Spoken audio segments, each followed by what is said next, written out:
कई सारे लोग क्या होते हैं यूपीएससी हंसी हंसी में उड़ा लेते हैं कि चलो यार यूपीएससी की तैयारी कर लेते हैं। ये जैसे कितने लोगों सिंघम मूवी देख लिए, तमाम सारी चीजें देख लिया कि यार चलो भाई, ये भी ध्यान रखना मसाला खूब होता है और उस अगर मसाले की तरफ आप अट्रैक्ट हो गए ना तो ध्यान रखो कि आप अपने लक्ष्य से हट गए।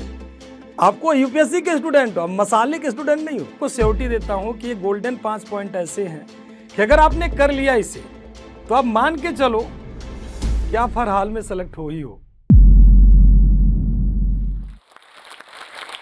नमस्कार दोस्तों, मैं अमरेंद्र श्रीवास्तव यूपीएससी एजुकेटर के रूप में आपको अपने बेसिक के लाइफ के बारे में बताऊंगा कि हमारा प्रारंभिक जीवन कैसा रहा, क्या क्या रहा और एक यूपीएससी के स्टूडेंट को क्या ऐसे 5 काम करना चाहिए कि जिससे उसका सिलेक्शन लगभग तय हो जाए। मतलब ये मैं आपको सिक्योरिटी देता हूं कि ये गोल्डन 5 पॉइंट ऐसे हैं कि अगर आपने कर लिया इसे तो आप मान के चलो कि आप हर हाल में सेलेक्ट हो ही हो। तो आपको स्टार्ट करते सबसे पहले जो स्टॉक की पूरी टीम को धन्यवाद कि मुझे यह अवसर प्रदान किया कि मैं अपने बारे में कुछ बता पाऊँ। तो थोड़ा सा संक्षिप्त में अपने बारे में मैं आपको बताना चाहता हूँ। सबसे पहले मैं एक ऐसे क्षेत्र से था जहाँ पर बेसिक शिक्षा जो होती है वो लगभग नहीं के बराबर थी। मुझे पढ़ाई के लिए 2-2 किलोमीटर तक पैदल जाना पड़ता था। छोटा सा था तभी की बात मैं बता रहा हूँ। उसके बाद में वहाँ पर हमारा सारा 10th तक पढ़ाई हुई। 1997 में मैं चला गया, वहाँ से दूसरे जगह यानी घर से बाहर निकलना शुरू हो गया। फिर वो दौर चला, बीच में कुछ समय ऐसी समस्याएं रही कि पढ़ाई बीच में बाधित हुई। फिर ग्रेजुएशन के लिए चला गया। जब ग्रेजुएशन में आया तो मुझे बताने वाला कोई था ही नहीं कि तुम्हारा एम क्या है, तुम्हारा लक्ष्य क्या है। मुझे कोई नहीं बताने वाला था कि तुम्हें यूपीएससी करना है, नहीं करना है, क्या करना है, क्या नहीं करना है। मैंने खुद से अपना गोल डिसाइड किया, खुद से अपना लक्ष्य डिसाइड किया कि मुझे क्या करना है। मुझे खुद से अपने आप को डिसाइड करना पड़ा कि मुझे क्या करना है। फिर मैंने यूपीएससी की प्रिपरेशन स्टार्ट की और स्टार्ट करने के दौरान हमारे टाइम में यूपीएससी के 4 अटेम्प्ट हुआ करते थे। चारों अटेम्प्ट मैंने दिया। उसके बाद में स्टेट पीसीएस के भी कुछ एग्जाम दिए, बढ़िया रहा, अच्छा खासा जितना मुझे नॉलेज था। प्री मेंस इंटरव्यू तमाम सारे दौर चले। फाइनल सिलेक्शन नहीं हुआ। अब सिलेक्शन नहीं हुआ तो इसका मतलब ये नहीं कि मैं डिमोटिवेट हो जाऊं। नहीं हुआ तो मैं उसको कहा कि नहीं भाई, अब मुझे कुछ ऐसा काम करना चाहिए। फिर विचार में आया कि चलो एक बिजनेस स्टार्ट करता हूं। फिर मैंने कहा अगर मैं बिजनेस स्टार्ट करता हूं तो मेरे पढ़ाई का क्या अर्थ रहा। और जो चैलेंजेस मैं फेस किया हूं वो चैलेंज में वो समस्या से कोई भविष्य में कोई बच्चा उस समस्या को ना फेस करे, उस दिक्कत को ना फेस करे। तो इसके लिए मैंने सोचा कि भाई क्यों ना हम एक टीचर के रूप में काम स्टार्ट कर दें। 2012 से मैंने पढ़ाना शुरू किया। 2012 से अच्छा खासा 11 सालों तक मैंने पढ़ाने का काम किया। और इस पढ़ाने के क्रम में अगर हम बात कर लें, तमाम सारे डिफरेंट कोचिंग संस्थान में मैंने एजुकेटर के रूप में काम किया। और एग्जामपुर कुछ समय तक, काफ़ी लंबे समय तक वहाँ भी रहा, 2 से 2.5 साल तक वहाँ भी पढ़ाया रहा। और फिर आ गए खान ग्लोबल में। एट प्रेजेंट में मैं यूपीएससी एजुकेटर, सिविल डिफेंस, तमाम सारे जहाँ भी वो कहते हैं वहाँ में पढ़ाने के लिए तैयार हो जाते हैं। हिस्ट्री मेरा ऑप्शनल सब्जेक्ट रहा है। तो ये तो थी मेरी एक छोटी सी बेसिक लाइफ। अब मैं आपको क्या 5 ऐसे पॉइंट करने चाहिए, 5 काम क्या ऐसे करने चाहिए गोल्डन पॉइंट जो आपके जीवन को डिसाइड करे। तो उसमें पहला पॉइंट नंबर 1, सबसे पहले आता गोल। पहला पॉइंट आता गोल। गोल क्या होना चाहिए, ये कौन डिसाइड करेगा? गोल क्या आप ही डिसाइड करोगे या कोई और डिसाइड करेगा? मुद्दा इस बात का आता है। कई सारे लोग क्या होते हैं यूपीएससी हंसी हंसी में उड़ा लेते हैं कि चलो यार यूपीएससी की तैयारी कर लेते हैं, ठीक, बस किसी को देख करके। तो देख करके आप डिसाइड मत करो, क्योंकि यूपीएससी रटने वाली चीज नहीं है। यूपीएससी की फीलिंग जब तक अंदर से नहीं आती है, जैसे कितने लोगों सिंघम मूवी देख लिए, तमाम सारी चीजें देख लिया कि यार चलो भाई, ठीक, कोई साउथ इंडियन मूवी देख लिया। अक्सर वहाँ पर सबसे ज़्यादा यूपीएससी पे, आईएएस पे सबसे ज़्यादा मूवीज वहाँ बनाई जाती है। आपने देखा, आपके अंदर फीलिंग आ गई कि चलो भाई वो भी आईएएस है, क्यों ना मैं बन जाऊँ। अरे नहीं नहीं नहीं, ऐसा नहीं।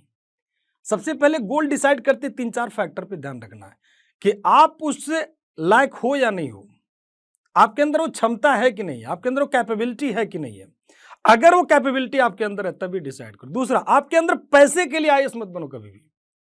अगर आपने डिसाइड किया कि मुझे पैसा चाहिए मैं आईएएस बन जाऊं, तो आपकी सबसे बड़ी मिस्टेक है। आईएएस का मतलब होता अंदर से वो फीलिंग आनी चाहिए, सोशल, एक सामाजिक वर्कर्स जैसे होते हैं काम करने वाले, वो होते हैं। किसी के कहने पे नहीं, पता चले मम्मी ने कह दिया, पापा ने कह दिया, तो ऐसे गोल नहीं। मम्मी पापा का अपना ओपिनियन होगा, आपका अपना ओपिनियन होगा। अगर आपको लगता है कि आपके अंदर आईएएस बनने की क्षमता है, और अगर डिसाइड कर ले, कमिटमेंट ध्यान रखना कि आप कमिटमेंट सबसे पहले कर रहे हो, यही आपका गोल है। गोल आपने डिसाइड किया तो सेकंड पॉइंट पे आ जाते हैं। पहला आपका हो गया गोल, सेकंड पॉइंट पे आ जाते हैं प्लानिंग। किसी भी चीज को काम करोगे तो आपके पास प्रॉपर प्लानिंग होनी चाहिए। अब भाई प्लानिंग क्या होगा, कौन डिश बनाएगा, कोई और बनाएगा? नहीं, आप खुद बनाओ, क्योंकि आपको पता ना अपने बारे में। प्लानिंग का सबसे पहला पार्ट आता है कि आपको यूपीएससी का पूरा सिलेबस पता हो। अगर सिलेबस ही नहीं पता तो कोई काम आप कर ही नहीं पाओगे। और एक चीज और गोल में ध्यान रखना कि अगर आप प्लानिंग कर रहे हो यूपीएससी की तैयारी का, तो या तो आप 12th पास करने के बाद ही कर लो। ग्रेजुएशन के बाद प्लानिंग मत करना यूपीएससी की। ग्रेजुएशन के बाद प्लानिंग करोगे, ऐसा नहीं कि सफल नहीं होगे, बिल्कुल हो सकते हो, लेकिन टाइम ज्यादा लग जाएगा। क्योंकि 1 से 1.5 साल 2 साल आपको प्रॉपर यूपीएससी की पूरी तरह से पूरा बेसिक तैयार करने में लग जाता है। तो आप सबसे पहले तो आप अपना प्लानिंग करो। प्लानिंग के तहत सबसे पहले एनसीईआरटी से स्टार्ट करो। एनसीईआरटी आपने स्टार्ट कर दिया पढ़ना कि भाई चलो भाई एनसीईआरटी में सारे बेसिक फैक्ट है, वो सारी चीजें आपने पढ़ा। अब एनसीईआरटी से क्या क्या आपकी तैयारी होती है? तो एनसीईआरटी से आप प्रीलिम्स तैयार कर सकते हो, मेंस तैयार कर सकते हो। अब इसका मतलब खाली एनसीईआरटी से नहीं, बिल्कुल नहीं। दूसरा, आप ऑथेंटिक बुकें कलेक्ट कर लो। ऑथेंटिक किताब बहुत सारे, झा श्रीमाली जी हैं, रोमिला थापर की किताबें हैं, आपके बीएल ग्रोवर जी की किताबें हैं, तमाम सारी किताबें कलेक्ट कीजिए। आपने किताब भी कलेक्ट कर लिया, देन आपको क्या करना है, आप अपना खुद का शेड्यूल बनाइए। शेड्यूल क्या होनी चाहिए? तो 8 to 10 आवर्स आपके पास होने चाहिए, 8 से 10 घंटे का शेड्यूल हो, और उस शेड्यूल को पूरी तरह से फॉलो करो। अब वो शेड्यूल देखिए कितने समय तक आपने फॉलो किया। वो शेड्यूल सबसे पहले बनाइए 1 वीक का। 1 वीक फॉलो कर पा रहे हैं तो 1 मंथ्स का शेड्यूल बना लीजिए, 1 मंथ्स का। अब इस शेड्यूल के क्रम में आपको ध्यान रखना कि न्यूज़पेपर बेहद जरूरी है। और न्यूज़पेपर पढ़ने का मतलब ये नहीं खाली खाली ऐसे पढ़ लो। न्यूज़पेपर पढ़ते समय फीलिंग भी आनी चाहिए, और न्यूज़पेपर भी स्मार्ट तरीके से पढ़ा जाता है। ऐसे नहीं कि न्यूज़पेपर पढ़े जा रहे हो। उसमें बहुत सारे मसाले भी होते हैं न्यूज़पेपर में, ये भी ध्यान रखना, मसाला खूब होता है। और उस अगर मसाले की तरफ आप अट्रैक्ट हो गए ना, तो ध्यान रखो कि आप अपने लक्ष्य से हट गए। आपको यूपीएससी के स्टूडेंट हो, आप मसाले के स्टूडेंट नहीं हो। यूपीएससी वनडे की तैयारी नहीं कर रहे हो क्या, कोई बात नहीं है, बस यहाँ पलट गई, आराम से पढ़ लिया, काम बन गया। ना ना ना ना, आप यूपीएससी की तैयारी कर रहे हो, वहां पर एडिटोरियल का पार्ट होता है, उसे आप अच्छे से पढ़ो। जितना काम की चीज है उसे पढ़ो। पता चले दिन भर आप न्यूज़पेपर पढ़ रहे हो और मसालेदार खबर सुन के 10 लोगों को बता रहे हो। देखिए, न्यूज़पेपर के मसालों की अगर हम बात कर लेते हैं तो मसाले में देखो कैसे इंसान फंसता है। एक साइक्लोन जैसे होता है ना, चक्रवात जब आता है तो सब कुछ अपने साथ समेट ले। तो न्यूज़पेपर भी ऐसा ही होता है, जब हम उसको पढ़ते हैं तो हमारा जो काम की चीजें हम उस पर नहीं होते हैं और फालतू चीजों पर हम ज्यादा जाते हैं। जैसे मैं एग्जाम्पल लेकर के आपको बताना चाहूंगा, एक मेरे मित्र थे धीरज राय जी, वो जब पढ़ते थे, कोई भी न्यूज़पेपर पढ़ते थे तो क्या करते थे, उसमें जितनी भी चीजें थी, कोई सेलिब्रिटी आ गई, कोई आ रहा है, तो कहते थे यार देखो ये यहाँ आ रहे, चलो चलते हैं मिलने, चलो चलते हैं ये देखने। कोई नेता आ रहा है, उसको देखते कि चलो यार यहाँ पर इस नेता की कैंप लग रही है। अरे भाई, नेता की कैंप लग रही है, आप नेतागिरी करना है तो पॉलिटिक्स में चले जाओ ना यार, फिर काहे यूपीएससी की तैयारी कर रहे हो? आप खुद ही सोचो। वो पॉलिटिक्स के लिए है, ना कि आपके काम के लिए है। नेता तो आते रहेंगे, रैलियां तो चलती रहेंगी, आपका टारगेट है यूपीएससी। तो न्यूज़पेपर फिल्टर करना सीखो। अगर फिल्टर न्यूज़पेपर आपने नहीं किया तो मामला वहां पर क्या हो जाएगा, खराब हो जाएगा। ठीक, अब न्यूज़पेपर आपने पढ़ना है बिल्कुल इत्मीनान से। न्यूज़पेपर से आपको क्या, पूरे मन से मैंने बोला आपको पढ़ना है, उससे आपका प्रीलिम्स भी तैयार होगा, साथ मेंस में तैयार होगा, साथ में आप इंटरनेशनल घटनाओं से पूरी तरह से अपडेट रहोगे कि क्या हो रहा है देश में, क्या हो रहा है विदेशों में। ऐसा नहीं कि खाली खाली आप देश में लगे हुए, विदेशों की खबर भी मिलेगी। तो जब आप मेंस के पेपर तैयार करोगे, आईआर वगैरह एटसेट्रा, तो वो आपको ज्यादा फायदा करेगी। इसके अलावा जो और सबसे बड़ी समस्या प्लानिंग का आता है, वो पार्ट होता है आपके ऑप्शनल सब्जेक्ट का। ऑप्शनल सब्जेक्ट वही चूज करें जिसमें आपको मन लगे। पता चले आपने कोई ऐसा सब्जेक्ट ले लिया जिसमें आपका कोई मन ही नहीं है, आप उसको पढ़े ही नहीं हो। जैसे मेरा हिस्ट्री ऑप्शनल सब्जेक्ट रहा है, हम लोगों के टाइम में 2 ऑप्शनल हुआ करते थे, हिस्ट्री एंड ज्योग्राफी। तो मैं रियली बता रहा हूं, हिस्ट्री के प्रति पहले मेरे लगाव नहीं थी, लेकिन 11th में मेरे लगाव कब आई, जब एक उस समय थोड़ी सी घटनाएं ऐसी चल रही थी, गांधी वर्सेस भगत सिंह वाला हिसाब बन रहा था कि गांधी जी ने भगत सिंह को क्यों नहीं बचाया, एक बच्चे ने मेरे से सवाल किया कि गांधी जी ने भगत सिंह को क्यों नहीं बचाया। मेरे मन में आया कि यार ये कौन सा आंसर है, क्वेश्चन है। फिर मैंने गांधी को लगा सर्च करने, तमाम सारी किताबें गांधी पर पढ़ डाली, इतनी किताबें पढ़ डाली कि बिलीव नहीं करोगे कि मुझे खुद नहीं विश्वास होता कि मैं गांधी के बारे में इतना कुछ जानता कैसे हूं। फिर मुझे एक बात पता चली कि कोई ऐसी किताब नहीं है जो ये बता दे कि गांधी जी ने भगत सिंह को क्यों बचाया, क्यों नहीं बचाया। गांधी जी ने भगत सिंह को क्यों नहीं बचाया, ये आज तक किताब का कोई किताब हमें आंसर नहीं दे। सब प्रेडिक्शन पे है, सब अनुमान पे आधारित है। मेरी हिस्ट्री के प्रति रुचि वहीं से स्टार्ट हो जाती है। और आप कह लीजिए तो आपकी रुचि जिसमें हो, मेरी हिस्ट्री में रुचि थी, मैंने हिस्ट्री चूज की, मेरी ज्योग्राफी में रुचि थी, मैंने ज्योग्राफी, 2 ऑप्शनल लिया। अब तो एक ऑप्शनल है, आप लोगों के लिए बहुत बढ़िया है। आपका जिसमें जो आपका बैकग्राउंड रहा हो, अगर वो आपका ऑप्शनल मिल जाए तो काफी बेहतरीन होगा। लेकिन ऑप्शनल चूज करते समय हर एक चीज फैक्ट पे ध्यान देना चाहिए कि ऐसा ऑप्शनल मत चूज कीजिए कि जो आपके जीएस के पेपर में हेल्पफुल नहीं होता है। तो कोशिश करिए या तो हिस्ट्री, ज्योग्राफी, पॉलिटी, ये सब ऑप्शनल ऐसे होते हैं जो आपको ज्यादा फायदा करते हैं। पबैड हो गया, ये सब ऑप्शनल आपके जीएस के पोर्शन में भी काम करेंगे और आपका प्रॉपर मेंस के लिए होते हैं, क्योंकि जो आपके ऑप्शनल का रोल होता है वो काफी होता है। ऐसे कह लीजिए 60% आपका ऑप्शनल तय करता है, डिसाइड करता है कि आप सेलेक्ट हो या रिजेक्ट हो। ये तो हो गया आपके किसका पार्ट, प्लानिंग का पार्ट। अब प्लानिंग के बाद आता है कौन सा मुद्दा, प्लानिंग के बाद आता है रिव्यू का पार्ट और कमिटमेंट। दोनों बातें एक साथ हम लोग देते हैं। अब आपने कितनी पढ़ाई की, कितनी तैयारी की, यह जानना बेहद जरूरी होता है कि आपने पढ़ाई क्या किया, कैसे किया, क्या तरीका अपनाया। भाई देखोगे तभी तो। कहते ना, जब मैंने कमिटमेंट कर दी तो मैं खुद की नहीं सुनता। तो कमिटमेंट अगर आपने कर दिया है तो सुनने की क्या ही जरूरत है। उसको आप कमिटमेंट आप कर चुके तो रिव्यू तो करो कि आपने अपनी तैयारी कहां तक की। आप जो भी आप कैसे रिव्यू करोगे, समस्या इस बात का है। तो डेली डायरी लिखो, डायरी जरूर लिखो। अगर डायरी आपने नहीं लिखा तो आपको अपनी मिस्टेक पता नहीं चलेगी। 1 हफ्ते के अंदर आप रिव्यू कर लीजिए, 1 महीने के अंदर रिव्यू कर लीजिए, एक टास्क डिसाइड कर लीजिए कि भाई ये हमें करना है। तो रिव्यू बेहद जरूरी है। साथ में कमिटमेंट आपने तो किया ही है, तो कमिटमेंट किया है तो बिल्कुल ध्यान रखना इस बात को कि जो कमिटमेंट आपने किया है उस पर आप कितना खरे उतर रहे हैं। ये आता है आपका तीसरा पार्ट। अब आता है तैयारी का चौथा चरण कि भाई चौथा पॉइंट आपको क्या करना है। चौथा गोल्डन पॉइंट क्या होता है, तो चौथा गोल्डन पॉइंट होता है आपका इंटरव्यू। फाइनल डिसाइड वही करता है। आप प्री रट्टा मार के किसी तरह से पास कर लिए, मेंस आपके अंदर हो गया, किसी तरह पास कर लिए। अब आता है इंटरव्यू का पार्ट। अब बहुत सारे बच्चे घबराते हैं इंटरव्यू में, मैं रियली बता रहा हूं। आप अगर जब भी इंटरव्यू देने जाओगे ना तो आपको ऐसा लगेगा, डर सा लगेगा, काश कोई लिंक होता जिससे मुझे इंटरव्यू नहीं देना पड़ता, काश कुछ ऐसा होता। तो जुगाड़ तो वनडे में भी नहीं चल रहे हैं आजकल, तो यूपीएससी में तो भूल ही जाओ। यहां पर जुगाड़ उगाड़ चलने वाला नहीं है। और इंटरव्यू से घबराना नहीं है कि इंटरव्यू आपका ले रहे हैं जो, वो आपको रिजेक्ट करने के लिए बैठे हैं। बिल्कुल नहीं, बिल्कुल नहीं। वो रिजेक्ट करने के लिए नहीं बैठे हैं, बल्कि वो इस हीरे की तलाश में है। उस कुर्सी की, तो उस कुर्सी को जैसे होता ना कि हर एक व्यक्ति की एक अपनी अपनी तलाश होती है, तो उस कुर्सी को तलाश होती है कि आईएएस की सीट जो खाली होती है उस सीट पर वही व्यक्ति बैठे जो योग्य हो। ऐसा नहीं कि रट के आप गए हो, रट करके गए हो और आपको आईएएस की कुर्सी पे बिठा दिया जाए। वो आपके ब्रेन को चेक करते हैं, वो आपके माइंड को चेक करते हैं कि आपकी सोच कैसी है। भाई उन्होंने आपको प्रीलिम्स में सारे फैक्ट चेक कर लिया कि बच्चा बिल्कुल सब कुछ जानता है, ए टू जेड। मेंस में आपके ओपिनियन को लगभग चेक किया गया, लेकिन पूरी तरह नहीं। व्यक्तित्व आपका कैसा है। पता चले आप हिंदूवादी विचारधारा से ग्रसित हो, आप मुस्लिमवादी विचारधारा से ग्रसित हो, आप सिखवादी विचारधारा से ग्रसित हो, आप क्रिश्चियनवादी विचारधारा से ग्रसित हो, और उस क्षेत्र का आपको डीएम बना दिया गया। अब डीएम बना दिया गया, आप हिंदू हो, पता चले वहां दंगे हो तो कहो हिंदुओं को आराम से, कोई बात नहीं भाई। मुस्लिम हो रहा है तो मुस्लिम को बढ़ावा दे दिया, ऐसा नहीं।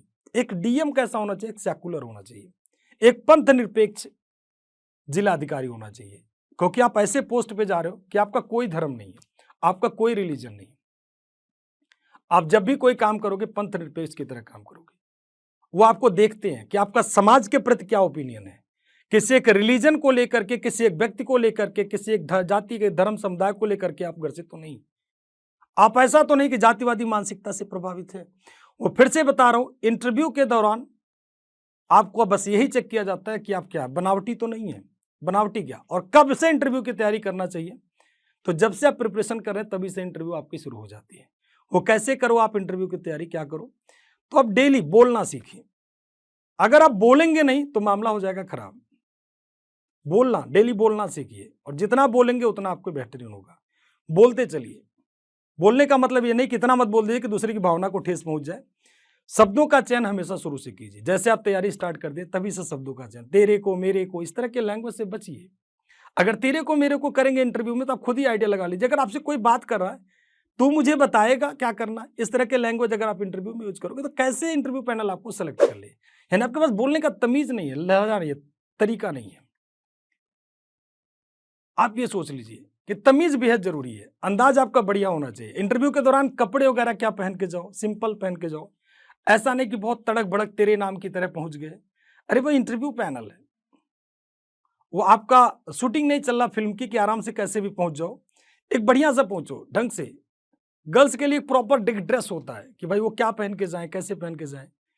तो एक सिंपल नॉर्मल सा एक एक सिस्टमेटिक वे से। और ये भी जान लीजिए, अपना आइडियल उन्हीं को भरें इंटरव्यू के दौरान जो आपको सबसे ज्यादा पसंद है। आइडियल उन्हें ना भर दें। जैसे मुझे पढ़ाने में मेरी माँ ने बड़ा सहयोग किया, मेरे पापा कुछ समय तक रहे, बहुत सारी समस्याएं हमारे साथ रही। कुछ समय के बाद फादर एक्सपायर कर गए, मुझे लगा मेरी पढ़ाई नहीं हो पाएगी, फिर भी मैंने हिम्मत नहीं हारी। मेरे भाइयों ने मेरी मदद की खूब, दोस्तों ने काफ़ी हेल्प किया। और इवन इंटरव्यू के दौरान बहुत सारे ऐसे फैक्टर होते हैं, बहुत सारे ऐसे दोस्त होते हैं, बहुत सारे ऐसे बंधु होते हैं, भाई होते हैं जो आपकी मदद करते हैं, वो आपको समझाते हैं क्या करना चाहिए। आपको शुरू से ही ये तैयार कर लेना कि इंटरव्यू आपको कैसे देना। वो आपको सिलेक्शन के लिए बैठे, रिजेक्शन के लिए नहीं। तो वो आपके ब्रेन को चेक करते हैं कि समाज के प्रति आपके क्या दायित्व है, क्या उत्तरदायित्व, क्या चीजें हैं, सब कुछ देखते हैं। अब आते हैं अंतिम पॉइंट, यानी पांचवा गोल्डन पॉइंट जो आपके लाइफ को पूरी तरह से बदल देगा। यानी पांचवा पॉइंट जो बेहद जरूरी है जानना हर एक व्यक्ति के लिए, चाहे वो ग्रामीण परिवेश का हो, चाहे शहर के परिवेश का हो, चाहे वो इंग्लिश मीडियम की तैयारी कर रहे हो, चाहे हिंदी मीडियम की। हर एक व्यक्ति के लिए, इवन छोटे जॉब की तैयारी के लिए भी ये पॉइंट बेहद जरूरी है। क्या है वो पांचवा गोल्डन पॉइंट? तो नकारात्मक सोच, नेगेटिव थिंकिंग। जब भी आप नेगेटिव थिंकिंग करते हैं, बिलीव करिए वो आपको हमेशा गर्त में ले जाएगी। इवन आप बिजनेस की बात कर लेते हैं, बिजनेस में भी अगर नकारात्मक सोच होती है तो देखो बिजनेस ज्यादा ग्रो नहीं कर पाता है। हमेशा नकारात्मक सोच वाले लोगों से बदले। अगर आपके अगल बगल में नेगेटिव थिंकिंग वाले लोग बैठे पड़े हैं तो उनसे जितनी जल्दी उतनी जल्दी दूरी बना लीजिए, क्योंकि नकारात्मक सोच वाले बच्चे क्या करते हैं, आपको हमेशा नेगेटिव ले जाएंगे। अगर आप फॉर एग्जाम्पल ले लीजिए, एक बार अगर आप फेल किए तो किसी भी कारण से, तो आप अपना रिव्यू लीजिए। ऐसा नहीं कि बगल वाले कहेंगे देखो यार अब यूपीएससी में सिलेक्शन बहुत कठिन है, टफ है, वो सिर्फ रोते रहेंगे, वो आगे नहीं काम कर पाते हैं। अगर आप रोते रहेंगे तो आगे कभी नहीं काम कर पाएंगे। नकारात्मक सोच वालों से बिल्कुल दूर रहना है। नेगेटिव थिंकिंग का सर्कल जितनी जल्दी उतनी जल्दी बदल लीजिए, क्योंकि नकारात्मक सोच आपको हमेशा परेशान करेगी। मैं अपनी वाइफ के बारे में बताना चाहता हूँ, ज्यादा नहीं, बस इतना कि वो कहती है कभी भी नेगेटिव मत रहिए, वो हमेशा पॉजिटिव काम करती है। शेयर मार्केट में काम करती हैं, काफ़ी अच्छा काम करती हैं, लेकिन कभी नकारात्मक नहीं। वो कभी लॉस में जाती हैं, कभी फायदे में रहती हैं, लेकिन हमेशा पॉजिटिव। आप सोचो अगर वो निगेटिव विचारधारा होता तो कैसे काम बनता उनका, जबकि अलग प्रोफाइल है, यूपीएससी की प्रोफाइल है ही नहीं, फिर भी वो सकारात्मक सोच। स्टार्ट जब उन्होंने किया था तो काफ़ी लॉस झेली, लेकिन फिर भी उन्होंने कहा कोई बात नहीं, देखते हैं, आज वो ठीक ठाक काम कर रही हैं। कहने का मतलब नकारात्मक सोच आपको हमेशा पतन की तरफ ले जाएगा। इंटरव्यू के दौरान यही, आपके यूपीएससी के दौरान यही होता है कि आप नकारात्मक सोच से दूर रहिए। अगर आप नकारात्मक सोच लेकर के बैठे हैं तो आपके लिए यूपीएससी बना ही नहीं है। सकारात्मक सोच हमेशा रखिए और आप कर सकते हैं। सबसे पहले सेल्फ मोटिवेटेड होना बेहद जरूरी है। सेल्फ मोटिवेट होंगे तो आप लाइफ में कभी भी फेल नहीं होंगे। चलते चलते जीवन के 3 महत्वपूर्ण सलाह देना चाहूंगा सभी छात्रों को। सोचो मत, शुरुआत करो। वादा मत करो, साबित करो। बताओ मत, करके दिखाओ। नमस्कार।